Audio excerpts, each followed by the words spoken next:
A leading overseas academic has joined the University of Otago's Science Communication Centre. Professor Nancy Longnecker has come from Western Australia for the job, and she's here to tell us all about it. Good evening and welcome. Thank you. What is your role at the university? I coordinate the research program in the Centre for Science Communication, and I've come to be the assistant director to work directly with Lloyd Davis and the other staff in the centre. And what's attracted you to this position? That's a really good question. It's the Otago Centre for Science Communication is actually one of the best centres in the field in the world, and so it's a fantastic opportunity for me to come and work with a great group of colleagues who are already doing fantastic things, but to help to build on that strong foundation. Tell us about your previous work. Well, in Western Australia, I actually ran the Science Communication Centre at the University of Western Australia, and we had a great program there with a teaching program and research program. What I was working on in particular in the research that I'll like to follow up here is looking at evaluation of citizen science projects and programs and what attracts people, what motivates people to become engaged with science and to help out in their community. What do you hope to achieve at Otago? That's a really good question. In an ideal world, we'll develop the grand unified theory of science communication and take that to the world. That's pretty ambitious, but what we will do definitely is we will build on our research program so that we have one of the leading research programs in the world.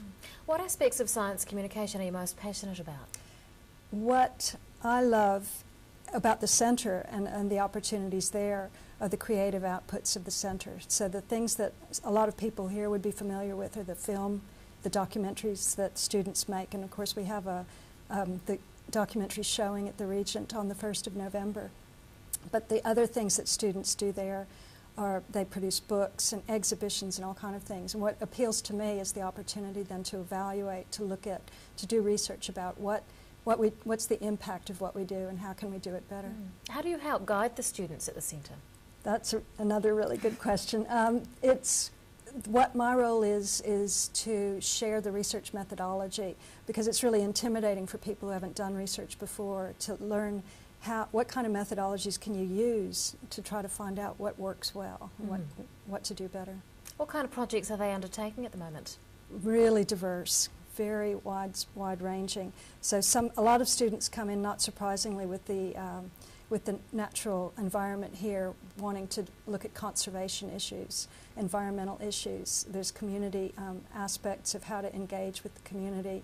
So there's psychology involved with that. How do we attract people, and how do we look at what do people value, what do people want to be able to contribute. And how are you finding Dunedin? Dunedin's wonderful, as you would know. We love it here. It's very different from where we were in Perth in Western Australia. The temperature is quite a bit different, but we've gone out and bought our big jackets and merino underwear and things, so we're loving it. Wonderful stuff. Professor Nancy Longnecker, thank you for your time. Thank you.